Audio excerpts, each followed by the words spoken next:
في كتاب مكنون لا يمسه إلا المطهرون تنزيل من رب العالمين أفبهذا الحديث أنتم مدهنون وتجعلون رزقكم أنكم تكذبون فلولا إذا بلغت الحلقوم فأنتم حينئذ تنظرون ونحن أقرب إليه منكم ولكن لا تبصرون فلولا إن كنتم غير مدينين ترجعونها إن كنتم صادقين فأما إن كان من المقربين فروح وريحان وجنة نعيم وأما إن كان من أصحاب اليمين فسلام لك من أصحاب اليمين وأما إن كان من المكذبين الضالين فنزل من حميم وتصلية جحيم إن هذا لهو حق اليقين فسبح باسم ربك العظيم. اللهم صل وجوهنا باليسار ولا تهنا بالاقتار فنسترزق طالب رزقك ونستعطف شرار خلقك ونشتغل بحمد من أعطانا ونبتلى بذنب من منعنا وأنت من وراء ذلك كله أهل العطاء والمن.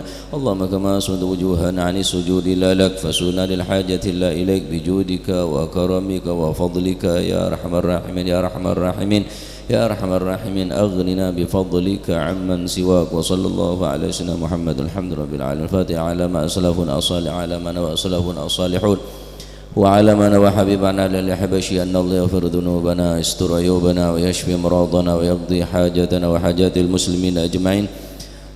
أن الله يسر كل أمورنا أمور الدنيا والآخرة وإلى حضرة النبي محمد صلى الله عليه وآله وسلم بسر الفاتحة.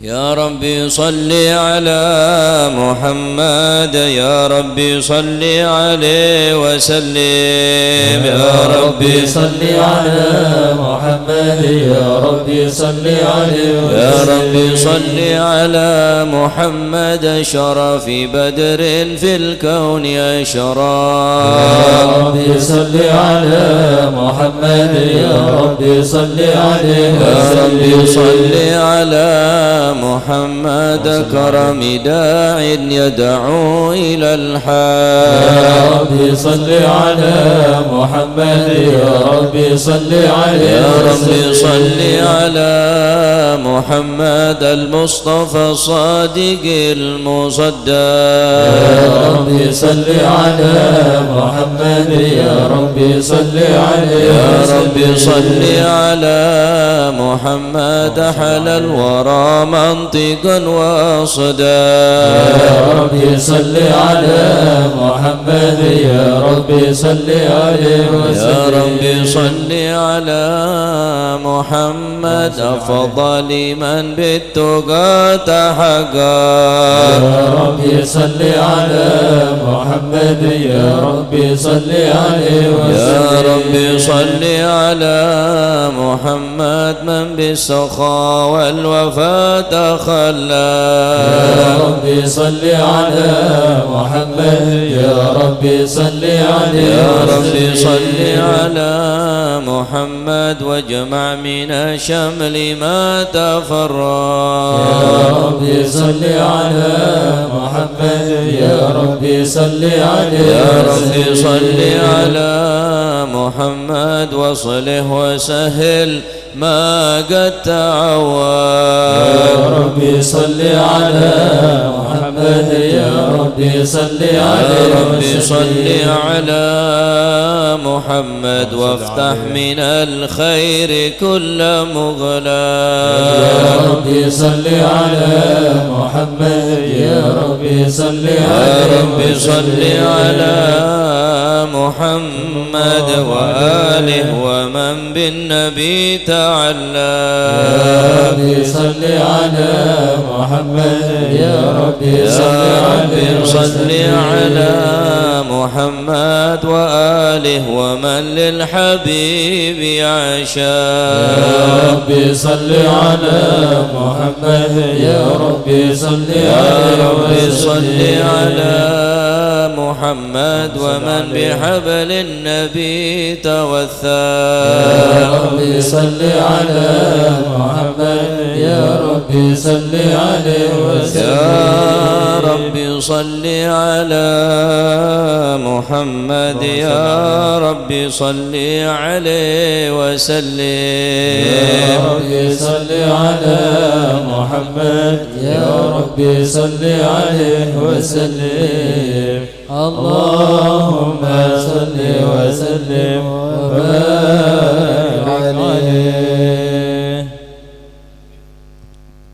أعوذ بالله من الشيطان الرجيم. بسم الله الرحمن الرحيم.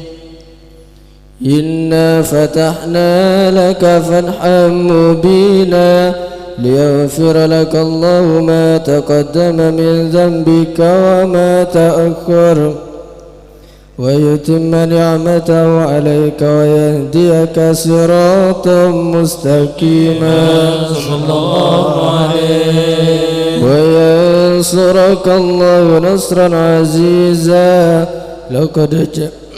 لقد جاءكم رسول من أنفسكم عزيز عليه ما عنتم حريص عليكم بالمؤمنين رؤوف رحيم. يا رحيم فإن تولوا فقل حسبي الله لا إله إلا هو عليه توكلت وهو رب العرش العظيم. يا رحيم إن الله وملائكته يصلون على النبي يا أيها الذين آمنوا صلوا عليه وسلموا تسليما.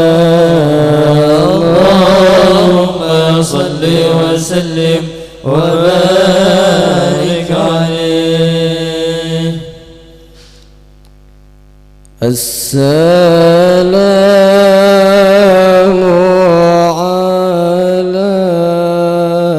عليك زين الأنبياء. السلام عليك السلام عليك زين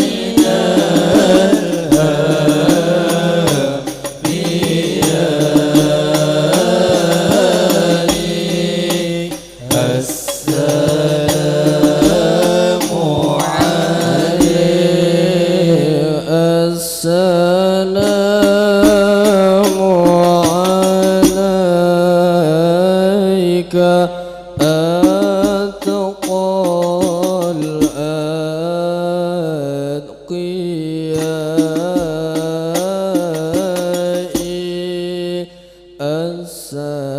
السلام عليك السلام عليك زين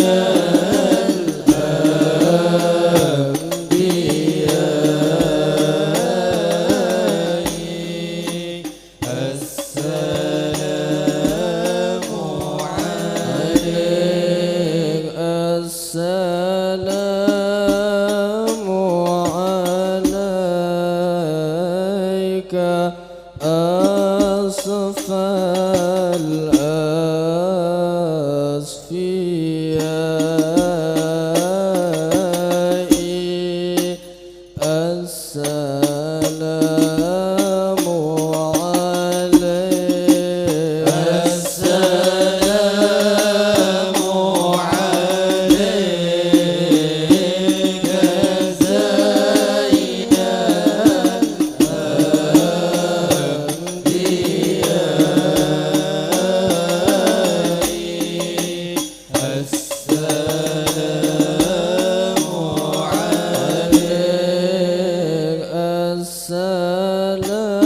السلام عليك أزكى الأزكياء.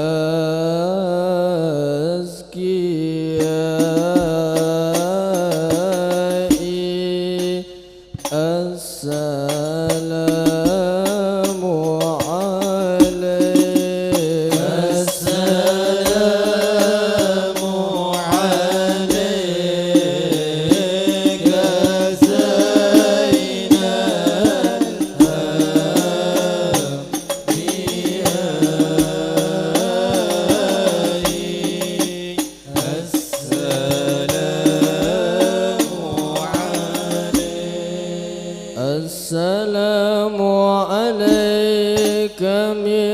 رب السماء صلى الله عليه. السلام عليك زين الأنبياء صلى الله عليه. السلام عليك دائم بلا انقضاء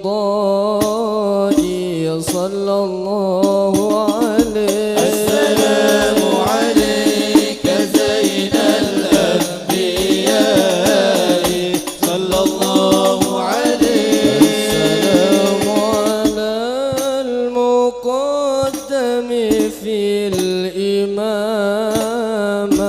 صلى الله عليه. السلام عليك زين الأنبياء صلى الله عليه. عليك زين الأنبياء. السلام عليك أتقى الأتقياء. السلام عليك زين الأنبياء. السلام عليك أتقى الأتقياء. السلام عليك زين الأنبياء. السلام عليك أتقى الأتقياء. السلام عليك أحمد يا حبيبي. السلام عليك طه يا طبيبي. السلام عليك أحمد يا حبيبي. السلام عليك طه يا طبيبي. السلام عليك يا مسكي وطبي. السلام عليك. السلام عليك. السلام عليك زين الأنبياء. السلام عليك أتقى الأتقياء. السلام عليك زين الأنبياء. السلام عليك أتقى الأتقياء.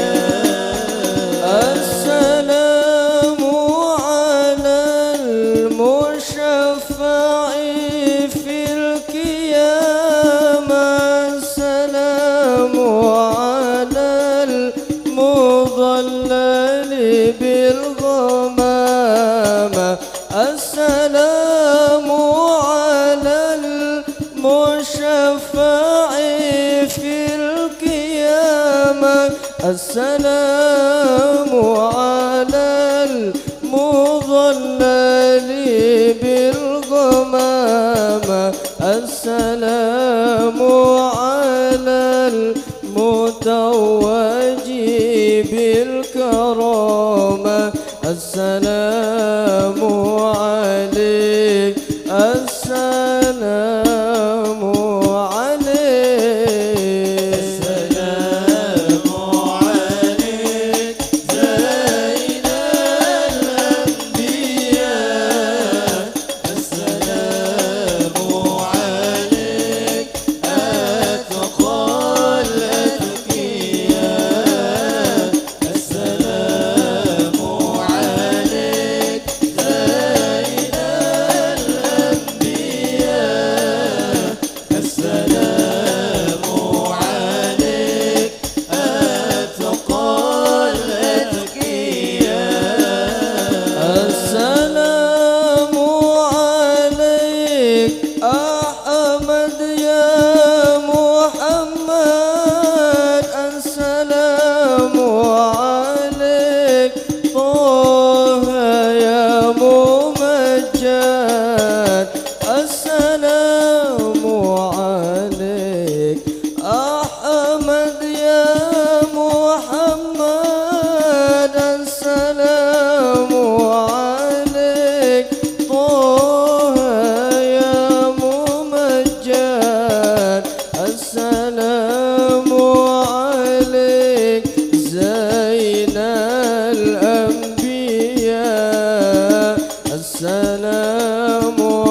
عليك السلام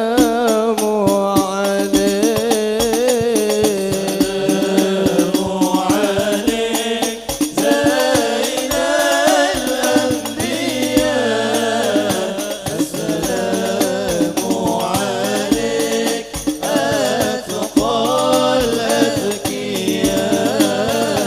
السلام عليك زين الأنبياء السلام عليك أتقى الأذكياء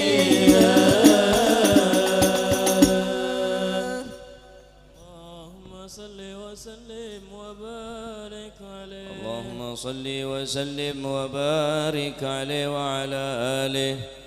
بسم الله الرحمن الرحيم. الحمد لله القوي سلطانه، الواضح برهانه، المبسوط في الوجود كرمه وإحسانه.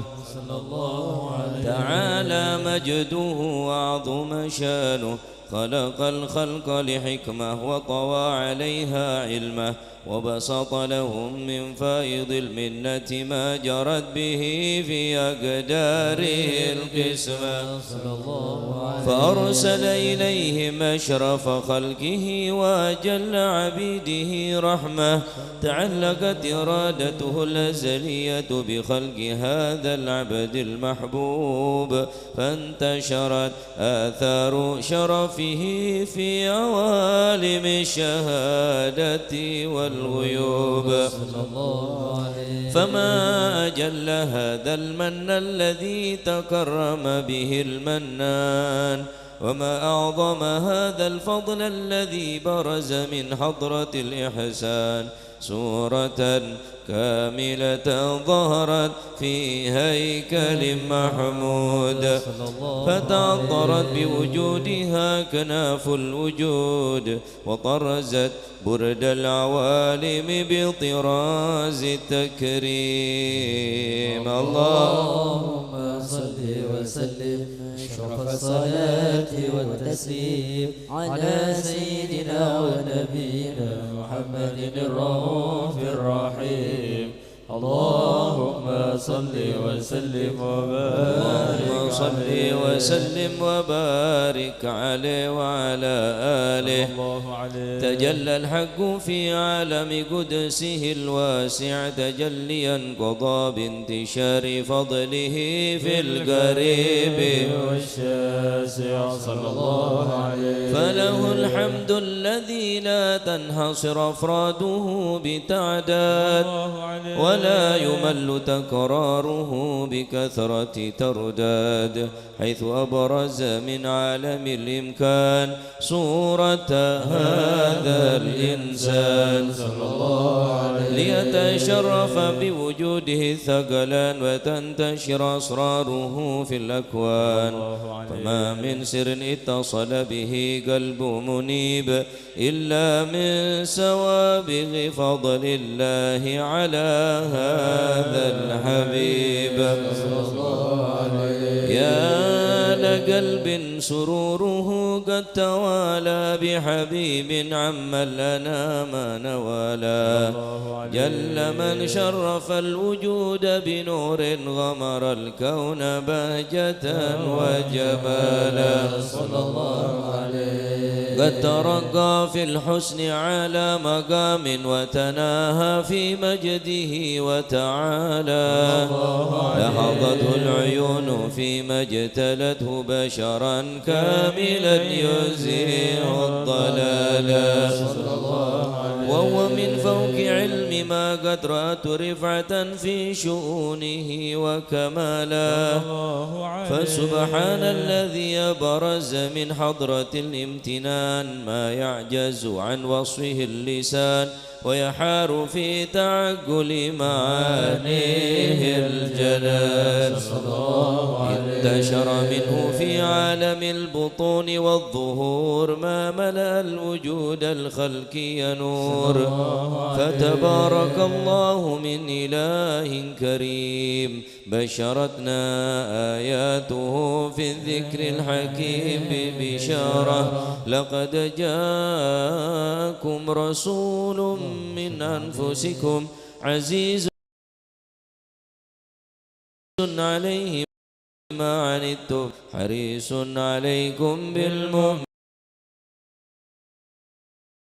رؤوف رحيم فمن فاجأته هذه البشارة وتركها بقلب سليم فقد هدي إلى صراط مستقيم اللهم صل وسلم أشرف صلاة وتسليم على سيدنا ونبينا محمد الرؤوف الرحيم اللهم صل وسلم وبارك عليه صل وسلم وبارك عليه أشهد أن لا إله إلا الله وحده لا شريك له شهادة تعرف بها اللسان عما تضمنه الجنان من التصديق بها والإذعان صلى الله في الصدور من الإيمان قواعده وتلو على اليقين من سر ذلك الإذعان والتصديق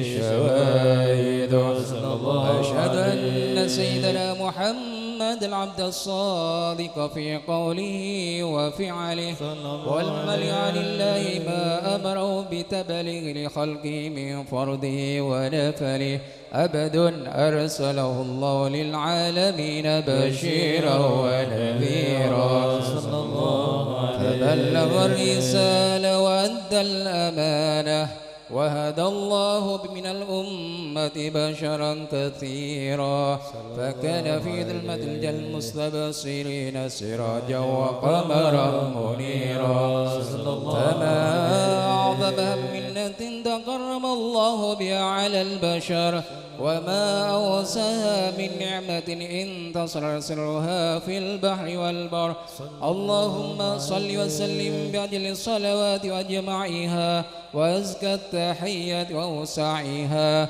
على هذا العبد الذي وفى بحق العبودية وابرز فيها في حلة الكمال وقام بحق الربوبية في مواتن الخدمة لله وأكمل عليه غاية الإكمال صلاة ينزل روح المصلي عليه به فينبسط في قلب نور سر تعلقه به وحبه ويكتب بها بعناية الله في حزبه وعلى آله وصحبه الذين ارتقوا صهوة المجد بقربه صلى الله عليه وسلم أشرف الأصل بوده وحبه ما أطر الأكوان بنشر ذكراهم نسيم اللهم صل وسلم أشرف الصلاة والتسليم على سيدنا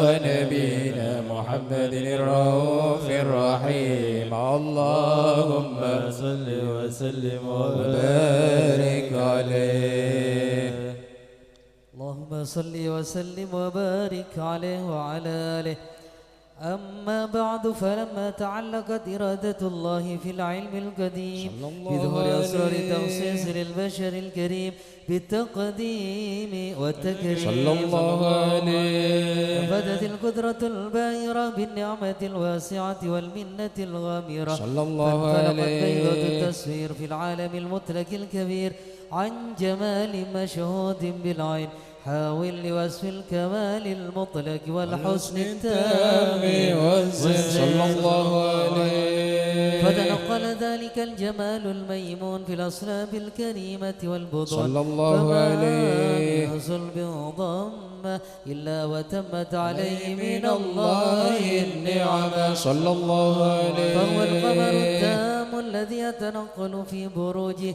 ليتشرف بموطن استقراره وموضع خروجه صلى الله وقد غدت عليه الأقدار الأزلية بما قضت وأظهرت من سر هذا النور ما أظهرت وخصصت به من خصص صلى الله عليه فكان مستقر الرؤوف الأصلاب الفاخرة والأرحام الشريفة الطاهرة حتى برز في عالم الشهادة بشرا لك البشر صلى الله عليه ونورا حير الأفكار ظهوره وبهر صلى الله فتعلقت عليه همة الراكب لهذه الحروف بأن يركم في هذا القرطاس ما هو لديه من عجائب ذلك النور معروف صلى الله عليه. وإن كانت الألسن لا تفي بعشر عشر أوصاف ذلك الموصوف صلى الله عليه تشويقا للسامعين من خواص المؤمنين وترويحا للمتعلقين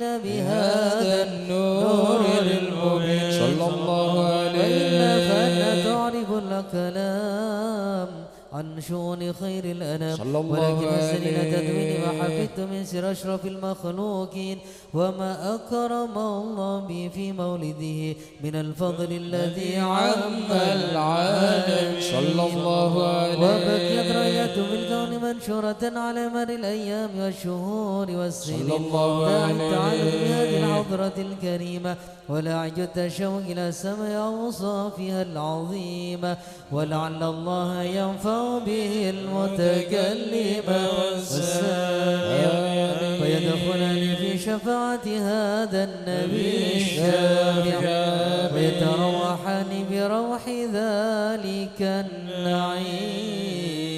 اللهم صل وسلم أشرف الصلاة والتسليم على سيدنا ونبينا محمد الرؤوف الرحيم. اللهم صل وسلم وبارك عليه.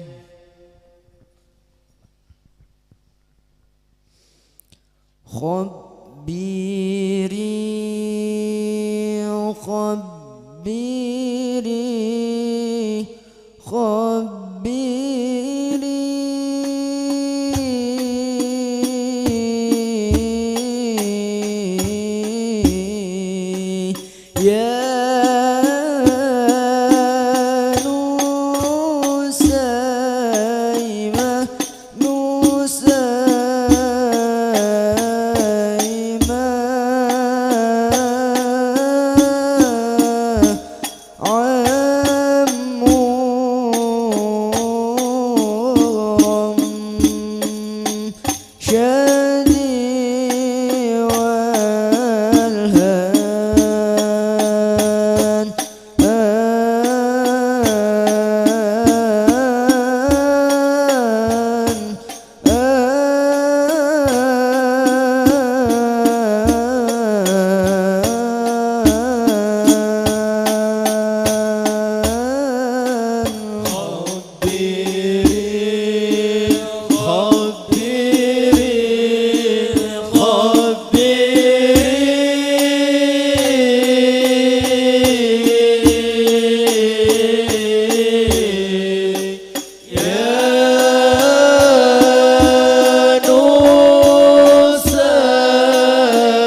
تسامى يا خير هادي للأنام تسامى عطفا على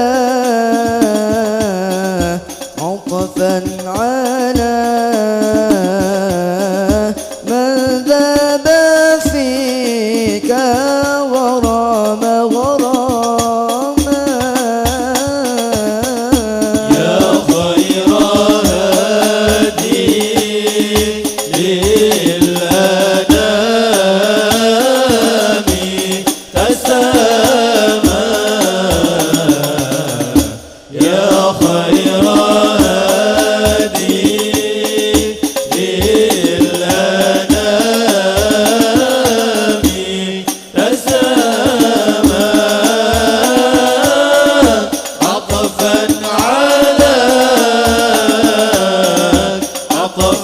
على من ذاب فيك غراما أنت الذي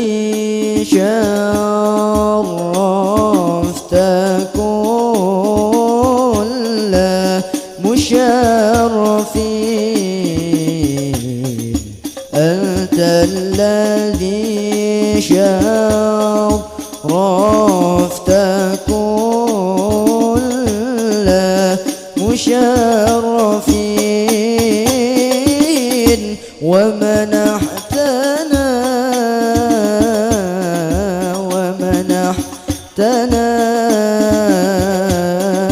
يا ذا الندى يا إمام يا خير هادي للأنام تسامى يا خير هادي للأنام تسامى عطفا على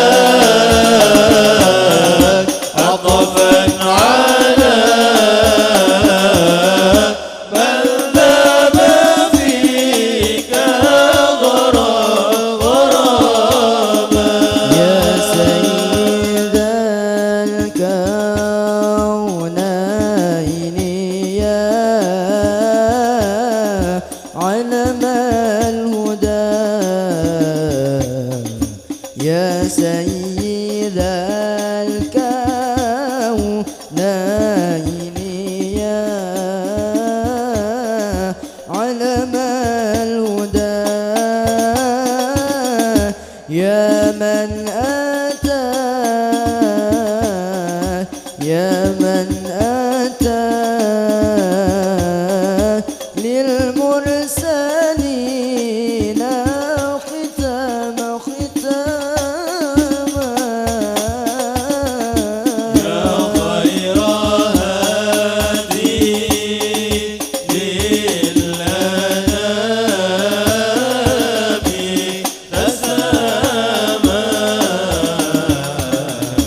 يا خير هادي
يا من أتى للمرسلين ختام ختاما يا خير هادي للأنام تسامى يا خير هادي للأنام تسامى عطفا على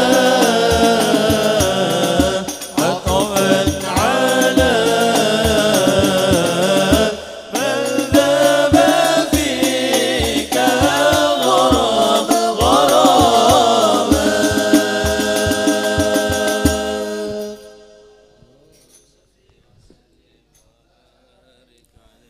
اللهم صل وسلم وبارك عليه وعلى آله. وقد آن للقلم أن يخط ما حركته فيه الأنامل مما استفاده الفهم من صفات هذا العبد المحبوب الكامل والشمائل التي أحسن الشمائل. وهنا حسن أن نثبت ما بلغ إلينا في شأن هذا الحبيب من أخبار وآثار ليتشرف بكتابة القلم والقرطاس وتتنزه في حدائق الأسماء والأبصار. وقد بلغنا في الأحاديث المشهورة أن أول شيء خلقه الله والنور المودع في هذه السورة.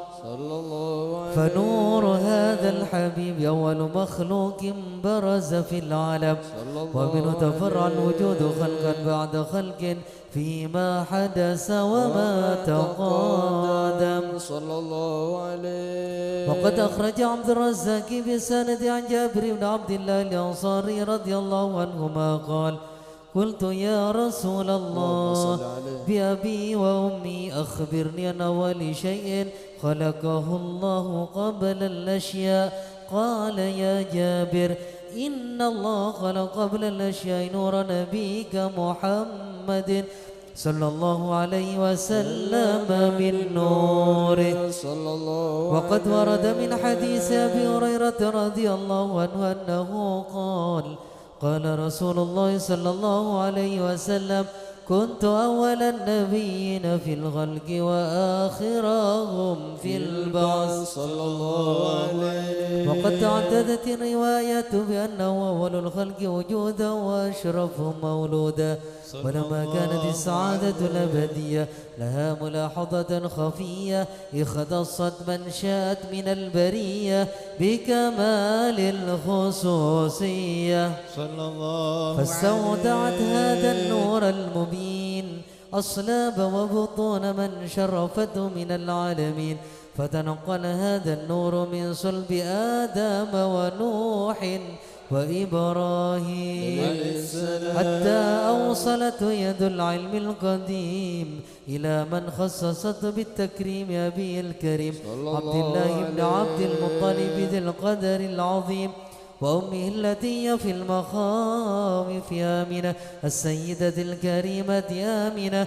فتلقاه صلب عبد الله فألقاه إلى بطنها صلى الله عليه. فضمت وشوها بمعونة الله محافظة على حق هذه الدرة وصونها فحملت برعاية الله كما ورد عنها حملا خفيفا لا تجد له ثقلا ولا تشكو من ولم ولا عللا حتى مر الشهر بعد شهر من حمله وقرب أكتر بروز إلى عالم السادة لتنبسط على أهل هذا العالم فيوضات فضله وتنتشر في آثار مجده الصميم. اللهم صل وسلم أشرف الصلاة والتسليم على سيدنا ونبينا محمد الرؤوف الرحيم. اللهم صل وسلم وبارك وبارك عليه. اللهم صل وسلم وبارك عليه. ومنذ علقت بي هذه الدرة المكنونة والجوهرة المنصونة والكون كله يصبح ويمسي في سرور وابتهاج بقرب ذور إشراك هذا السراج، والعيون متشوفة إلى بروز متشوقة إلى التقاط جواهر كنوز. صلى الله عليه. وكل دابة لقريش نطقت بفصيح العبارة معلنة بكمال البشارة، وما من حامل حملا في ذلك العام إلا أتى في حملها بغلام من بركات وسعادة هذا الإمام. صلى الله عليه. ولم تزل الأرض والسماوات متضمخة بأطر الفرح بملاقاة أشرف البريات وبروز من عالم الخفاء إلى عالم الظهور بعد تنكلي في البطون والظهور. صلى الله عليه. فأظهر الله في الوجود بهجة التكريم وبسط في العالم الكبير مائدة التشريف والتعظيم ببروز هذا البشر الكريم. اللهم صل وسلم أشرف الصلاة والتسليم على سيدنا ونبينا محمد الرؤوف الرحيم. اللهم صل وسلم وبارك عليه.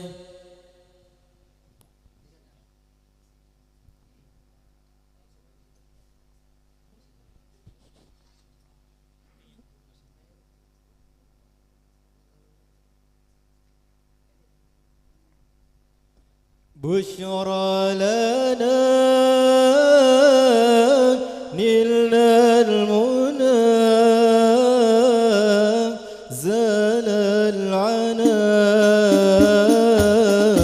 وفى الهنا والدهر أنجز وعده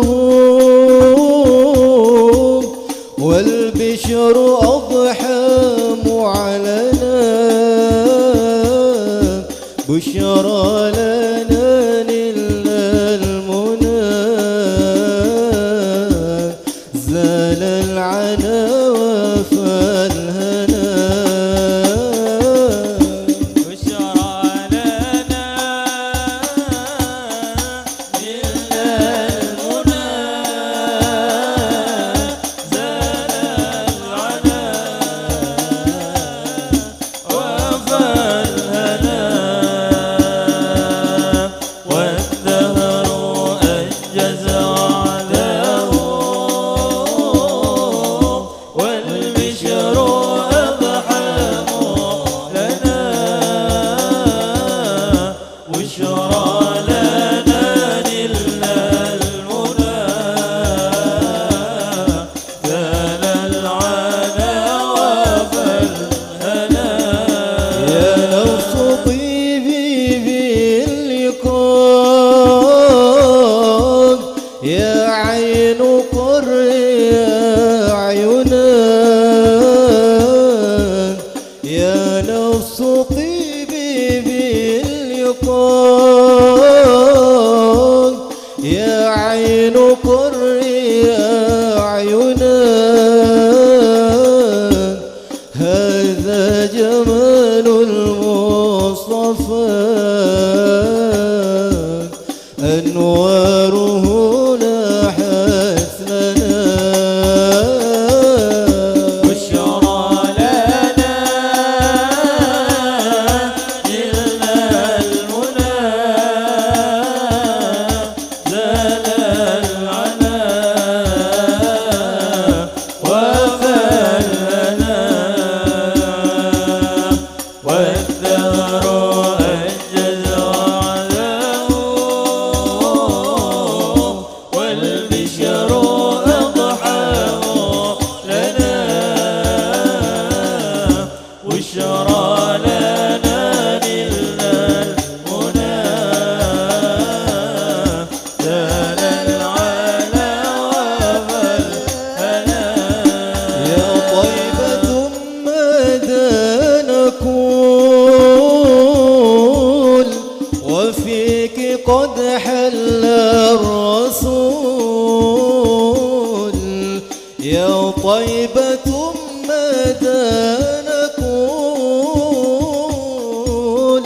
وفيك قد حل الرسول وكلنا يرجو الوصول لمحمد نبينا. بشرى لنا إلا المنى زال العنا وما الهنا والدهر أنجز وعده والبشر أضحى لنا بشرى لنا نلنا المنى زال العلا وفالهنا. وسلم يا سلام على النبي محي الظلام. صلي وسلم يا سلام على النبي محي الظلام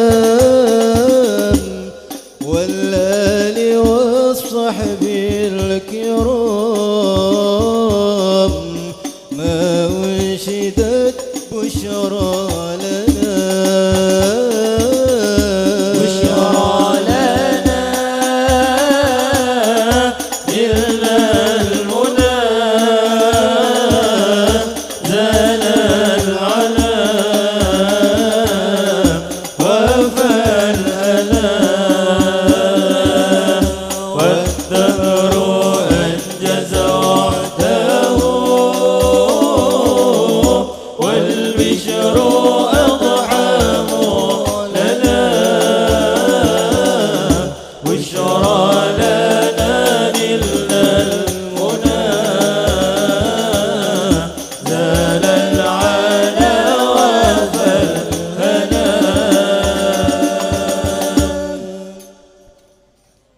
صل وسلم وبارك عليه.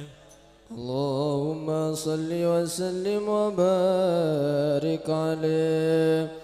فحين قرب ووضع هذا الحبيب أعلنت السماوات والأرضون ومن فيهن بالترحيب وأمطار الجود الإلهي على أهل الوجود تسج وألسنة الملائكة بالتبشير للعالمين تعي سبحان الله والحمد لله ولا إله إلا الله.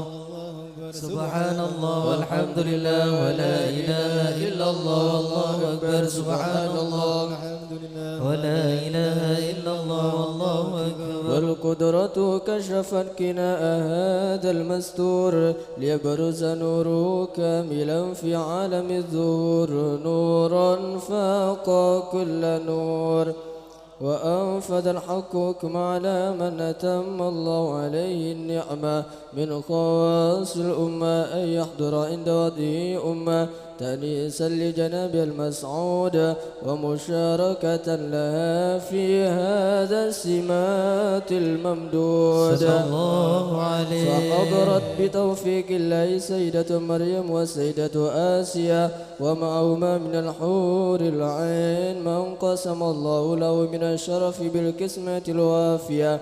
فات الوقت الذي رتب الله على حضوره وجود هذا المولود فانفلق صبح الكمال من النور عن عمود وبرز الحامد المحمود مذعنا لله بالتعظيم والسجود.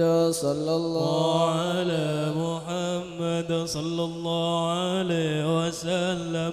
صلى الله على محمد صلى الله عليه وسلم. اللهم صل على محمد. Hadiraki Rasulullah, pakarong da Rasulullah, pakhusyuk mantap. Asyaraqa al-kaunu ibtihajan بوجود المصطفى حمد ولأهل الكون أنس وسرور قد تجدد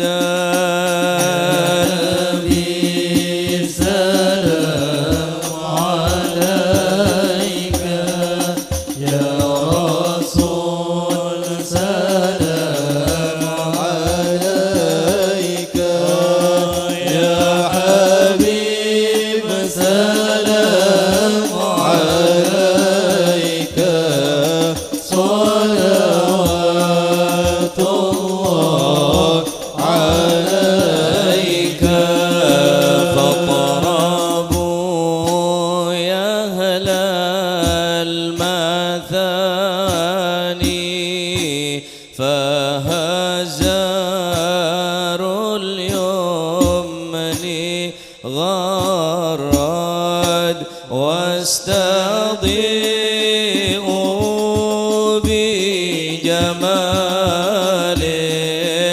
فقفي الحسن تفرد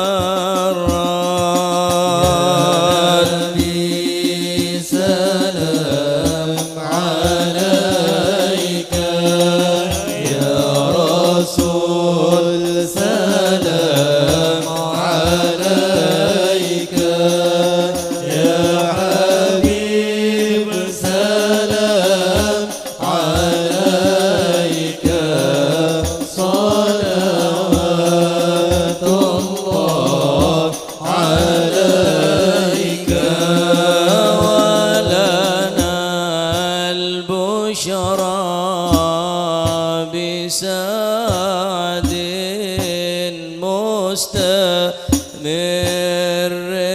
ليس ينفد حيث أوتينا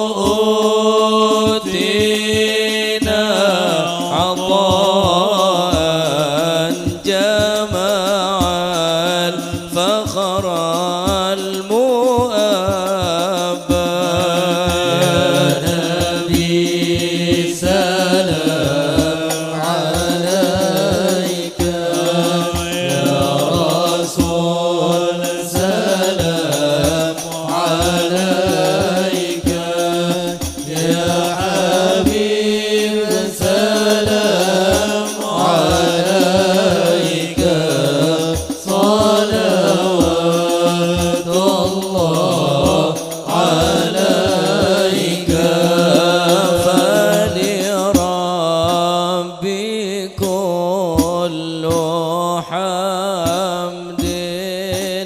جل أن يحصره العاد إذا حبانا بوجود المصطفى الهادي محمد صلى الله عليه صلى الله عليه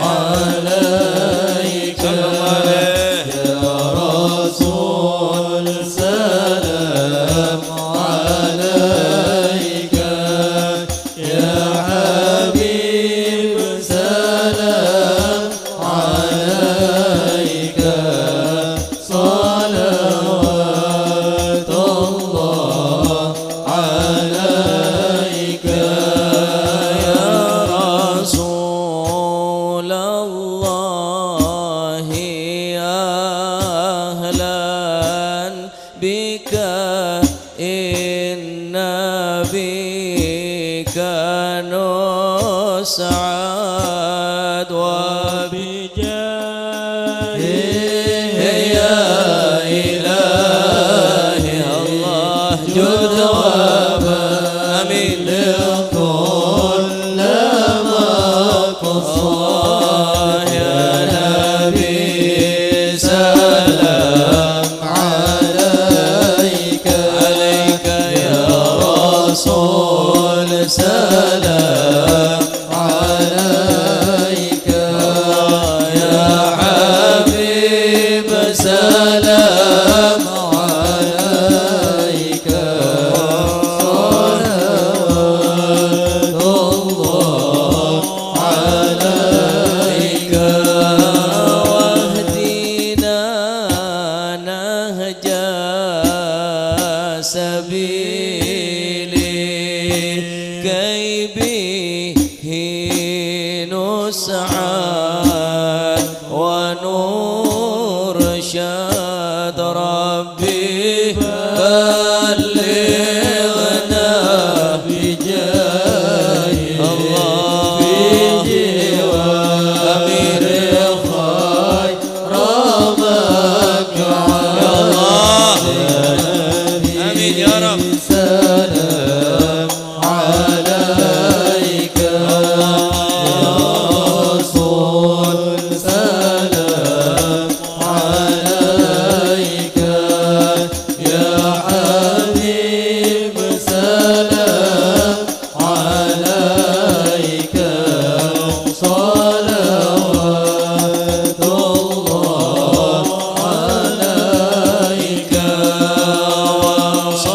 وصلاة الله تغشى الشرف الرسل محمد وسلام مستمر كل حين يتجدد طلع البدر علينا من ثنيات الوداع وجب الشكر علينا ما دعا لله طلع البدر علينا من ثنيات الوداع وجب الشكر علينا ما دعا لله داع البدر علينا ثنيات الوداع وجب الشكر علينا ما دعا لله مرحبا يا مرحبا يا نور عيني مرحبا جد الحسين مرحبا مرحبا مرحبا يا مرحبا يا نور العين مرحبا جد الحسين مرحبا مرحبا كريم الأرواح منا وكريم الأرواح منا بلقاء خير الأنام مرحبا يا ربا يا مرحبا يا نور العين مرحبا جد الحسين مرحبا مرحبا صلى الله على محمد صلى الله عليه وسلم صلى الله على محمد يا ربي صل وسلم يا نبي سلام عليك يا رسول سلام عليك يا حبيب سلام عليك صلوات الله عليك اللهم صل على محمد. بسم الله الحمد لله والصلاة والسلام على رسول الله سيدنا ومولانا وحبيبنا وشفيعنا رسول الله محمد ابن عبد الله لا حول ولا قوة إلا بالله. Voltasenya turun ini, panas ini. Bismillahirrahmanirrahim. Radhiyallahu ankum wa qala radhiyallahu an qala al-Habib Abdullah bin Husain bin Tahir radhiyallahu anhu wa nafa'ana bihi wa bi'ulumi fid darain.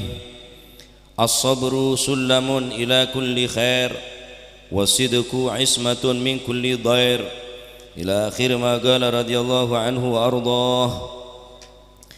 Al-Habib Abdullah bin Husain bin Tahir radhiyallahu ta'ala anhu wa ardah, mudah-mudahan kita mendapatkan keberkahan. Beliau mengatakan as-sabru, kesabaran adalah sulamun, merupakan tangga ila kulli khair, menuju setiap kebaikan. Wasidku, sedangkan kejujuran, ismatun, merupakan pelindung min kulli dhair, dari setiap mara bahaya. Hadirin yang dirahmati oleh Allah Subhanahu wa taala, sabar jujur, sabar melakukan taat, sabar meninggalkan maksiat, jujur dalam segala hal, baik secara zahir ataupun secara batin. Sabar di dalam Al-Quran, Allah Subhanahu wa ta'ala sebelum memerintahkan sholat, Allah terlebih dahulu memerintahkan tentang sabar. Wasta'inu bis sabri wassalah wa innaha lakabiratun illa 'alal khashi'in alladzina yadhunnuna annahum mulaqu rabbihim wa annahum ilaihi raji'un. Wasta'inu ay utlubu al-ma'unah, mintalah bantuan kepada Allah. Pertama, bis sabri, dengan kesabaran. Wasta'inu bis sabri, sabar. Wassalah, kemudian memerintahkan dengan melakukan salat. Berarti sabar nika mencakup segala hal. Sulamun ila kulli khair, kesabaran tadi itu adalah sulamun, tangga untuk menuju setiap kebaikan. Ketika kita tidak sabar melakukan ketaatan, maka kehilangan kebaikan kita. Jaga aja, sengkah, malas, jaga aja. Apa? Khair. Kebagusan nih kan. Tak mungkin erai kebagusan ini kecuali orang-orang bagus. Seseorang yang mengerti tentang nilai permata, nilai intan permata, nilai emas berlian, hanya orang-orang yang mengerti. Adapun orang yang tidak mengerti tentang keistimewaan, tentang manfaat atau harga daripada emas berlian, maka akan terbuang begitu saja. Tahukah Anda apa yang lebih berharga? Nafasun min anfasika jauharatun la qimata laha.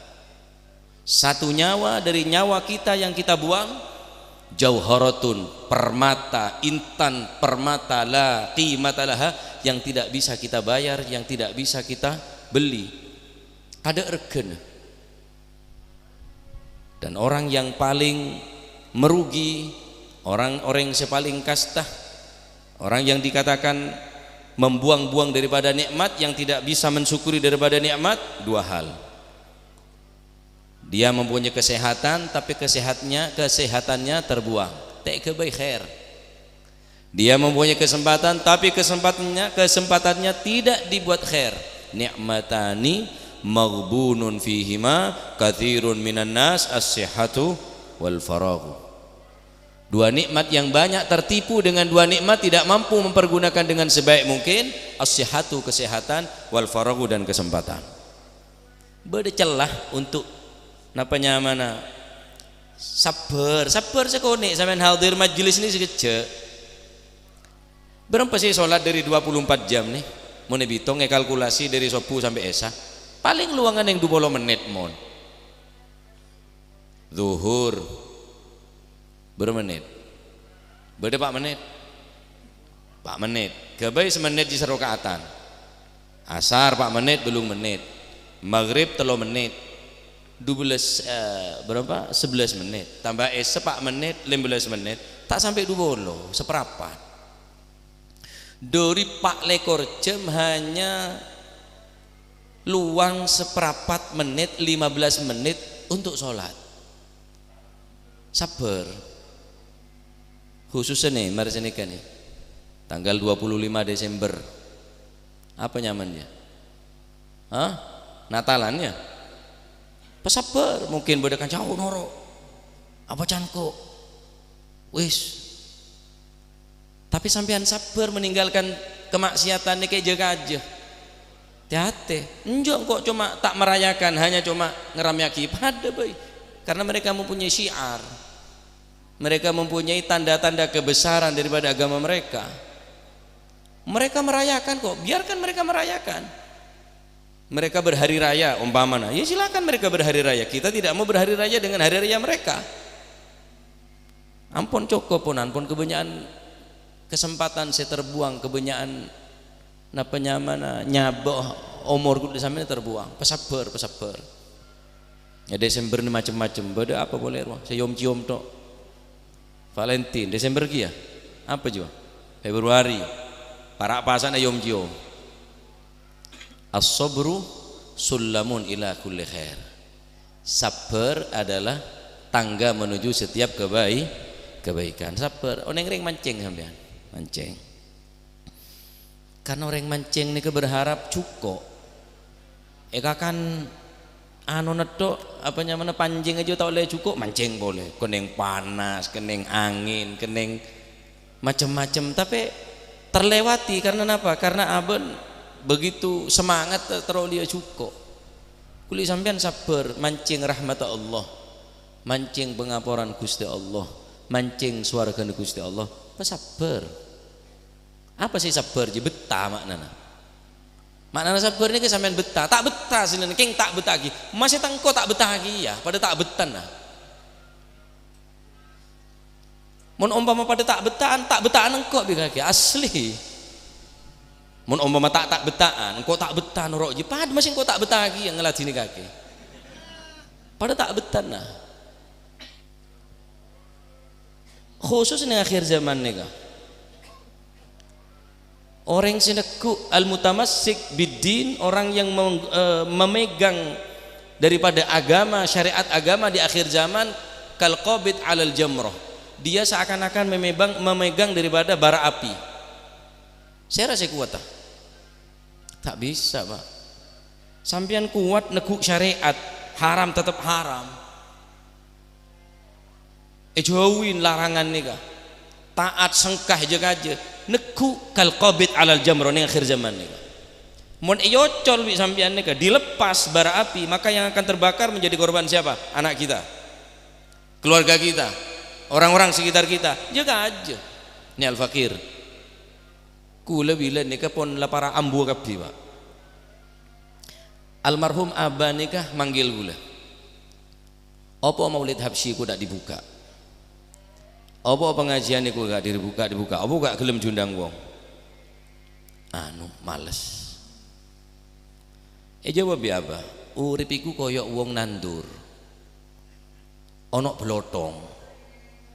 belotong iki pahit obat endremku ya pahit cuma untuk kesehatan masih aku gak betah jan abah masih aku gak kuat pon abah niki akhir umur abah nih sing sabar sing kuat sedilu jan abah kon lek kuat enak insyaallah pesabar ki pesabar dari orang betah tegol orang mula ahli neku marden iki pun biasa neku marden orang tukang pandir neku ya biasa orang tukang masak ki biasa pun jadi orang neku syariat agama nika ning akhir zaman enggak orang neku apoy orang seneng Natalan, orang seneng ceksonan, orang seneng jogetan, ki beda orang tak seneng. Berarti kakek sabar berarti kakek.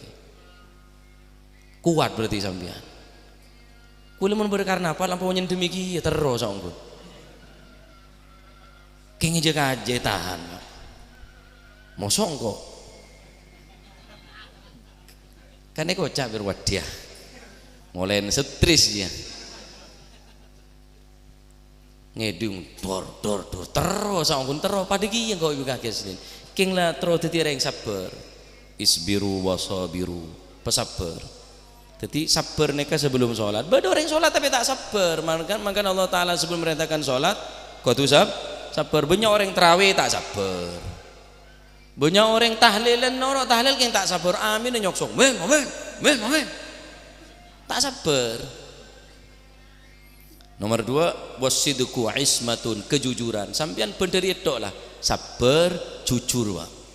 Sabar neka tangga untuk menuju kebaikan, jujur menuju kebeneka pelindung daripada setiap mara bahaya. Pasti terlindungi sampean. Tahu sanya resep macam wis. Pejujur dari itu orang. Saya alakoh pejujur. Oh, saya usaha pejujur, candi jeregen pejujur, khusus pejujur dari Allah Subhanahu wa taala. Pakaian bisa menipu. Pakaian ini bisa menipu. Pakaian jubahan pakai imamnya geletek. Tak jujur, dari pakaiannya tak jujur. Ngapeng siwo geletek. Ada benyan apa? Mun bodoh orang boy hajok malaikat, ada orang nyongok purno. Pejujur jadi orang. Jujur dekat Allah Subhanahu wa taala. Maka kejujuran ini pelindung kalau panjenengan dari segala bentuk mara bahaya. 2 nih kawan. Dabun Al-Habib Abdullah bin Husain bin Tahir. Sabar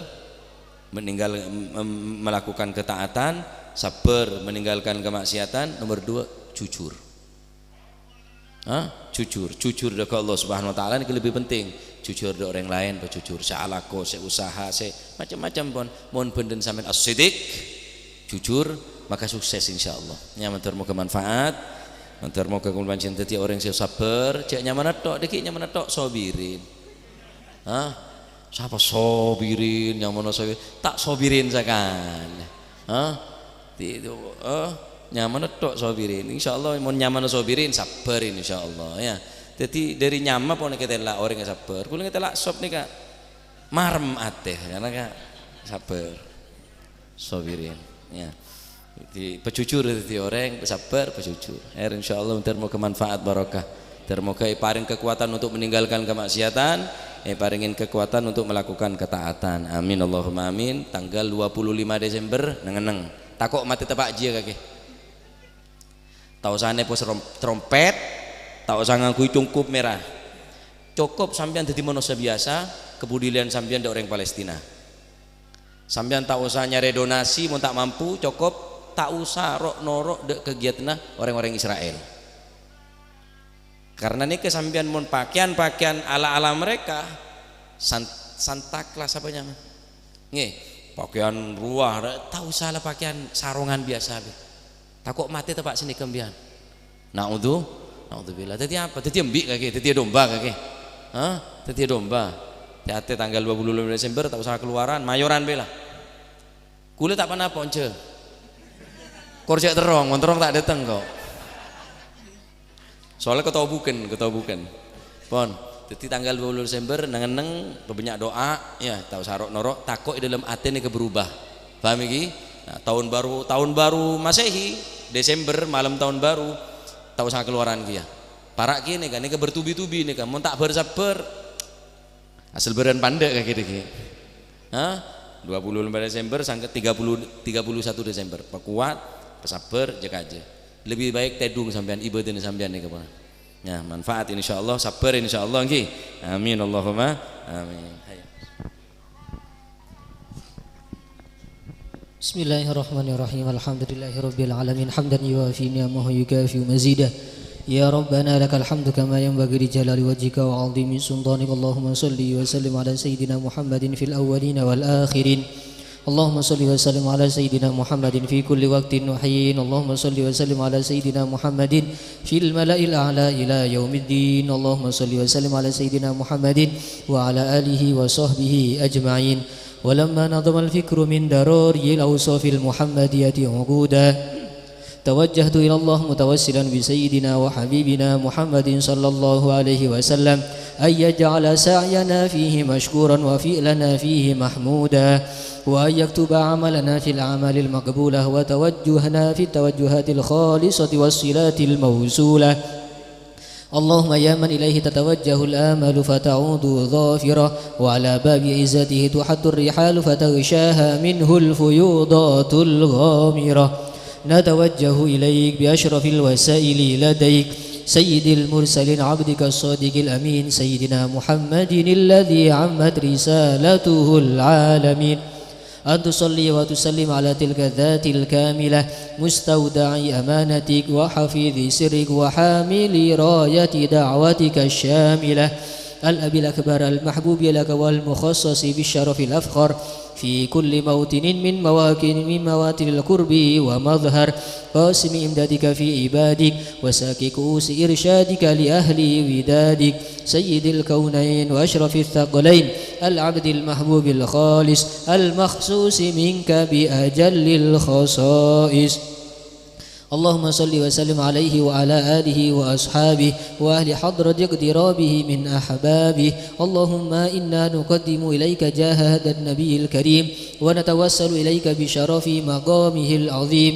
أن تلاحظنا في حركاتنا وسكناتنا بعين عنايتك وأن تحفظنا في جميع أطوارنا وتقلباتنا بجميل رعايتك وحسين وقايتك وأن تبلغنا من شرف القرب إليك وإلى هذا الحبيب غاية آمالنا وتتقبل منا ما تحركنا فيه من نياتنا وأعمالنا وتجعلنا في حضرة هذا الحبيب من الحاضرين وفي طرائق اتباعه من السالكين ولحقك وحق من المؤدين ولعهدك من الحافظين اللهم إن لنا أطمعا في رحمتك الخاصة فلا تحرمنا وذنونا جميلة هي وسيلتنا إليك فلا تخيبنا آمنا بك وبرسولك وما جاء به من الدين وتوجهنا به إليك مستشفعين أن تقابل المذنب منا بالغفران والمسيء بالإحسان والسائل بما سأل والمؤمل بما أمل وأن تجعلنا ممن نصر هذا الحبيب ووازره وواله وظاهره وعم ببركته وشريف وجهته أولادنا ووالدينا وأهل قدرنا ووادينا وجميع المسلمين والمسلمات والمؤمنين والمؤمنات في جميع الجهات وعدم راية الدين القوي في جميع الأقدار منشورة ومعالم الإسلام والإيمان بأهلها معمورة معنى وسورة واكشف اللهم كربة المكروبين واقض دين المدينين واغفر للمذنبين وتقبل توبة التائبين وانشر رحمتك على عبادك المؤمنين أجمعين واكفي شر المعتدين والظالمين وبسط العدل بولاد الحق في جميع النواهي والأقطار وأيده بتأييد من عندك ونصر على المعاندين من المنافقين والكفار واجعلنا يا رب في الحصن الحصين من جميع البلايا واجعلنا يا رب من جميع البلايا واجعلنا يا رب في الحصن الحصين من جميع البلايا وفي الحرص المكين من الذنوب والخطايا وعدمنا في العمل بطاعتك والصدق في خدمتك قائمين وإذا توفيتنا فتوفنا مسلمين مؤمنين واختم لنا منك بخير أجمعين وصل وسلم على هذا الحبيب المحبوب للأجسام والأرواح والقلوب وعلى آله وصحبه ومن إليه منسوب وآخر دعوانا أن الحمد لله رب العالمين سبحان ربك رب المرسلين والحمد لله رب العالمين بزر الفاتحة.